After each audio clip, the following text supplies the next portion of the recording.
Bek keturunan yang bermain di Venezia, Jay Ijes, telah tiba di Indonesia. Hal ini dikarenakan Jay akan bersiap untuk menjalani TC bersama skuad Garuda. Kabar kedatangan Jay Ijes diungkapkan oleh tenaga ahli Kementerian Pemuda dan Olahraga, Hamdan Hamedan, melalui postingan di Instagram miliknya. Lagi menjemput kawan di airport, tidak sengaja bertemu dengan Mas Jay Ijes. Alhamdulillah berkah silaturahmi Ramadan. Sukses selalu Mas Jay, baik di klub maupun timnas, tulis Hamdan Hamedan di Instagram pribadinya. Seperti yang diketahui, Jay Ijes termasuk dalam 28 pemain yang dipanggil pelatih timnas Indonesia Sintayong untuk persiapan menghadapi Vietnam. Skuad Garuda akan lebih dulu menjamu Vietnam di Stadion Utama Gelora Bung Karno pada 21 Maret 2024. 5 hari kemudian, giliran Vietnam jamu Indonesia di Hanoi pada 26 Maret. Jay Ijes mengaku tak sabar menjalani debut bersama timnas Indonesia. Terlebih, ia berpeluang tampil di hadapan publik sendiri. Tentu saja saya merasa sangat bangga. Ini merupakan suatu kehormatan besar bagi saya dan keluarga saya. Saya sangat bersemangat dan tak sabar untuk bertemu dengan rekan-rekan di dalam tim. Ini adalah sesuatu yang telah lama saya pikirkan dan bicarakan. Jadi ini sangat istimewa, ujar Jay Ijes.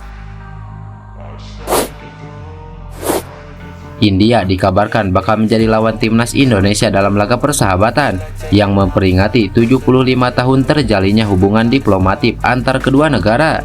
Timnas Indonesia dan India merupakan dua tim yang sama-sama masuk Piala Asia 2023, namun keduanya tidak bertemu karena beda grup.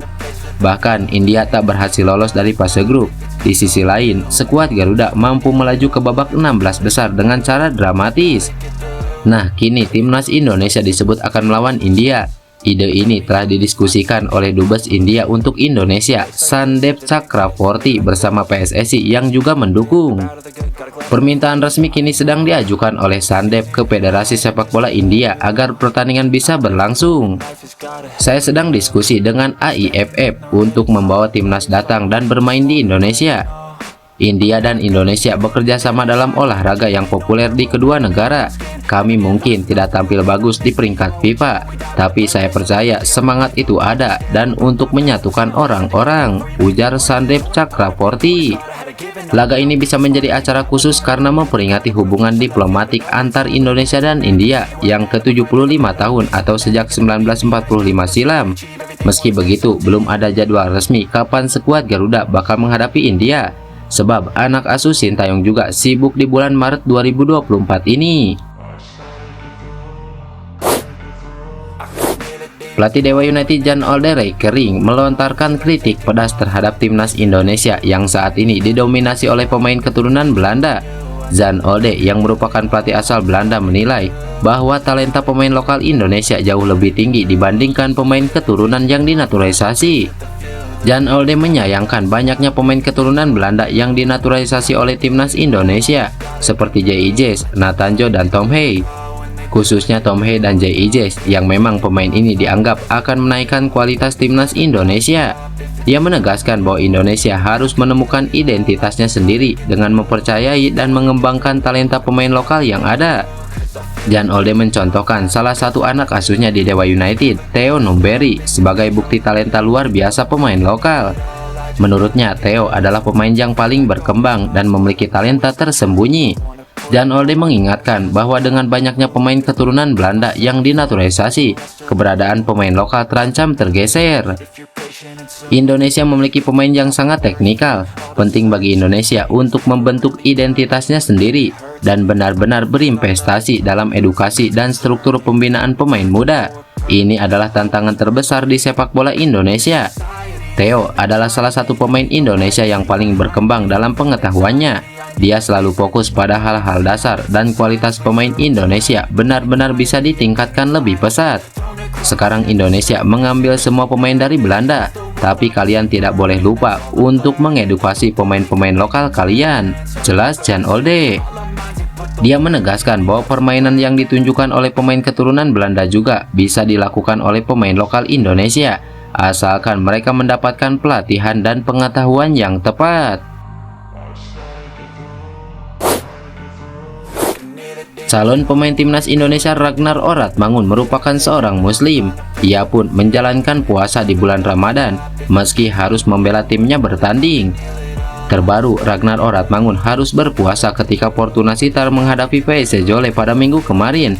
Dalam laga ini, klub Ragnar Oratmangun menang dengan skor 3-1. Ragnar Oratmangun tampil sebagai starter. Ia ditempatkan sebagai gelandang serang. Calon penyerang timnas Indonesia ini tampil apik meski berpuasa. Bahkan ia nyaris mencetak gol, tapi bola sepakannya ditepis lawan. Selain itu, yang menjadi sorotan adalah ketika Ragnar Oratmangun menyempatkan buka puasa di tengah laga. Momen ini diunggah oleh Instagram @football.indonesia.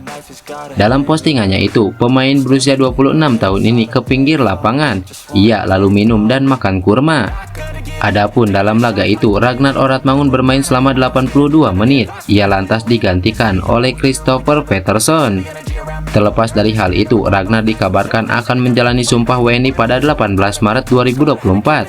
Artinya, ia akan terbang ke Jakarta lagi usai minggu lalu juga harus ke Indonesia. Tapi berkasnya belum ditandatangani DPR RI. PSSI akan mengejar proses naturalisasi Ragnar Oratmangun dan Tom Hei agar bisa memperkuat skuad Garuda ketika melawan Vietnam di kualifikasi Piala Dunia 2026. Seperti yang diketahui, timnas Indonesia akan diperkuat tambahan para pemain keturunan baru saat menantang Vietnam. Kehadiran mereka mendapat sambutan bagus dari penggawa skuad Garuda Egy Maulana Fikri. Pelatih timnas Indonesia Sintayong telah memilih 28 pemain untuk ambil bagian dalam 2 pertandingan ini. JIJ, Nathan Joaon, Ragnar Oratmangun, dan Tom Hei menjadi pemain keturunan terbaru yang dipanggil. Kehadiran mereka jelas membuat persaingan untuk merebut satu tempat di tim inti menjadi semakin sengit. Namun Egy lebih fokus melihat dampak positif dari situasi ini. Egy memang tak gentar dengan hadirnya para pemain keturunan. Ia siap bersaing untuk mengamankan satu tempat di starting line up. Pada Piala Asia 2023 silam, Egy Maulana Fikri memang mendapat menit bermain yang cukup banyak. Itu artinya Sintayong sangat percaya dengan kemampuannya. Kehadiran pemain keturunan semakin bagus untuk timnas Indonesia. Jadi level permainan kita bakalan lebih tinggi lagi. Dan semakin bagus untuk persaingan di timnas juga, serta membuat level timnas kita semakin tinggi lagi. Kondisi saya semakin baik untuk bisa bergabung ke timnas Indonesia. Alhamdulillah juga bisa terpilih untuk pertandingan melawan Vietnam nanti. Saya pribadi berharap timnas menampilkan yang terbaik dan bisa memenangkan pertandingan lawan Vietnam nanti, ujar Egy Maulana Fikri.